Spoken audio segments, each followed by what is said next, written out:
여러분 안녕하십니까, 진성호입니다. 홍준표 무소속 의원이 드디어 폭발했습니다. 자, 지금 복당을 추진하고 있는 홍준표 무소속 의원, 개인적으로는 굉장히 마음이 상심이 가득한 모양입니다. 그러나 홍준표 의원의 복당을 반대하는 일부 초선그룹 그리고 하태경 의원들과 논쟁이 벌어지면서 지금 좀 국민의힘 모습이 국민들한테 어떻게 비칠지는 모르겠습니다. 그러나 홍준표 의원 입장에서는 억울할 것임도 사실 맞습니다. 자, 홍준표 의원 황교안 대표 체제에서 공천을 받지 못하고 무소속으로 처음에는 경남에서 출마하려다가 이리 옮기고 저리 옮기고 결국 대구에서 무소속으로 출마해서 당선이 됐습니다. 자, 홍준표 의원에 대한 평가는 상당히 엇갈립니다.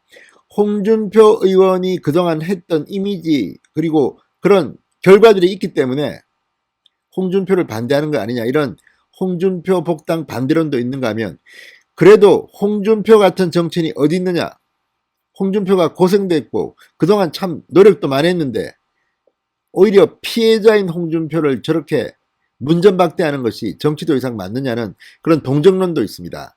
그러나 문제는 이게 너무 길어지고 있습니다.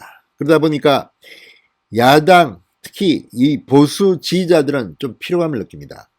지금 홍준표는 최근 이 복당 문제와 관련해서 폭풍 트윗을 하고 있습니다. 폭풍 페이스북질을 하고 있습니다. 자, 그런데 본인은 억울하겠으나 이게 지금 일부 김웅 의원, 하태경 의원 등과 충돌하면서 국민들 앞에는 어떻게 볼지 모르겠습니다. 그러나 어쨌든 홍준표 전 대표 상당히 기왕됐습니다. 오늘 나온 그런 점에서 공감을 받기도 하고, 또 국민의힘 내부 중 탈당파들과 한판 붙겠다는 것으로도 보입니다. 지금 이것을 누가 조정할 수 있을지, 지금 현재 당대표 직무대행은 김기현 의원입니다. 김기현 원내대표가 이거 빨리 좀 처리해야 되겠다는 생각도 듭니다. 그래도 오늘 나왔던 홍준표 이거는 내용은 상당히 또 격합니다. 진성호의 직설 시작합니다. 방송에 앞서 아직 진성호 방송의 구독자가 아니신 분들은 붉은색 구독 버튼 눌러주십시오. 더 좋은 방송으로 보답하겠습니다. 자, 지금 홍준표의 복당을 놓고 국민의힘 내부에서 논쟁이 격화되고 있습니다. 그만큼 문제적인 덩치가 큰 정치인입니다. 그리고 현실적으로 무시할 수 없는 것은 야권의 대권 후보 지지율 중에서 윤석열 다음으로 홍준표의 지지율이 나오고 있는 것도 현실입니다. 대부분의 여론조사가 그렇습니다. 물론 윤석열 전 총장과는 차이가 좀 납니다만 그래도 홍준표의 인지도 그리고 인기는 여전한 것 같습니다. 자, 홍준표 의원이 오늘 이런 글을 올렸습니다. 왜 지난 총선 패장과 나를 묶어 복당을 반대하나, 이렇게 썼습니다.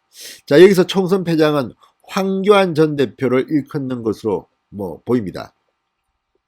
황교안 전 대표가 요즘 굉장히 활발하게 움직이고 있습니다. 미국도 다녀오고, 또 미국 가서 했던 행동에 대해서 여당은 물론 야당 내에서도 비판이 나온 적이 있습니다. 왜 하필이면 대한민국의 백신 공급을 이야기하지 않고 국민의힘 소속 단체장들이 있는 서울, 부산, 제주만 언급했느냐, 속이 좁다. 그리고 어쨌든 지금 논란이 되고 있습니다. 그리고 황교안 전 대표가 정치적 활동을 하는 것은 사실 자유입니다. 그런데 이걸 보고 결코 야당에는 도움이 되지 않을 거라고 말하는 사람들도 많습니다. 자, 어쨌든 황교안과 엮이는 데 대해서 홍준표 의원은 계속 불편한 심정을 토로해 왔습니다. 나는 피해자고 그 사람은 총선 때 대표로서 공천 학살을 한 사람인데 왜 나를 동급으로 처리하냐, 이런 주장이었습니다. 이번에도 홍준표 상당히 격하게 글을 올렸습니다. 자, 홍준표 의원은 이날 페이스북에서 지금 당에 들어와 내 복당을 방해하는 세력은 2018년 지방선거 당시 국민의힘, 당시 자유한국당을 비난했던 사람들이다. 탄핵 대선과 위장평화 지방선거 때 야당 승리를 극렬히 방해했던 사람들이다. 이렇게 주장했습니다. 2017년 탄핵 국면에서 새누리당을 탈당해 한동안 독자 노선을 걸었던 옛 바른정당, 바른미래당계 인사들을 언급한 것으로 보입니다. 대표적인 인물들이 김무성, 유승민 전 의원이라든지 지금 하태경 의원도 있고 아무튼 이런 탈당파들을 겨냥해서 이렇게 비난을 하고 있는 것으로 보입니다. 홍준표 의원은 질 수밖에 없었던 탄핵 대선 출마 그리고 지방선거를 지휘했던 저와 이길 수밖에 없었던 공천을 막장 공천으로 지게 만든 사람을 한데 묶어 반대하는 것은 또 무슨 억하심보냐고 했습니다. 본인은 희생을 했고 황교안은 지게 만든 사람이라는 겁니다. 막장 공천으로. 뭐 여기에 대해서도 공감하는 사람도 있을 테고 또 공감하지 않는 사람도 있을 겁니다. 자, 계속해서 홍준표는 황교안과 엮이는 것을 싫어하는 것 같습니다. 특정 이름을 언급하지는 않았지만 황교안 전 대표를 언급한 것으로 해석됩니다. 나경원 전 의원도 요즘 황교안 전 대표와 엮이는 것을 싫어합니다. 지금 당대표 선거에 출마를 조만간 할 것으로 보입니다만 나경원, 황교안, 황나 그 콤비가 어쨌든 과거로의 획이라고 주장하는 사람들이 있기 때문입니다. 이래저래 황교안 전 대표는 인기가 지금 점점 없어지고 비판을 받는 것도 사실입니다. 특히 이 국민의힘 내부에서는 최근 정치활동을 재개한 황교안 전 대표를 놓고 반대하는 목소리가 공개적으로 나오고 있습니다. 상당히 황교안이 등장하는 것을 부담스러워합니다. 그런 것은 현실인 것 같습니다. 자, 홍 의원, 당을 배신하고 3년간 당 밖에서 당 해체를 주장했던 사람들이 26년간 당을 지켰던 나를 거부할 명분이 있냐? 기본 정치 상식도 망각하게 만드는 뻔뻔한 복당 정국이라고 주장했습니다. 자, 어쨌든 지금 국민의힘은 홍준표의 복당 문제로 시끌시끌합니다. 그리고 요즘 이슈가 별로 없다 보니까 국민의힘 뉴스가 온통 홍준표 복당 문제로 터지고 있습니다. 이거는 제가 볼 때는 바람직하지 않습니다.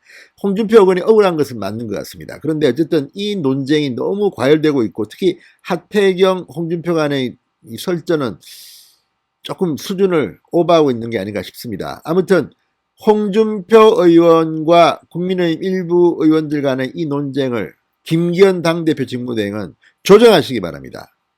별로 도움이 안 됩니다. 아니면 빨리 6월 11일 전당대회를 통해서 용광로를 통해서 한번 이런 갈등을 정리할 필요가 있는 것 같습니다. 진성호의 직설이었습니다. 여러분 감사합니다.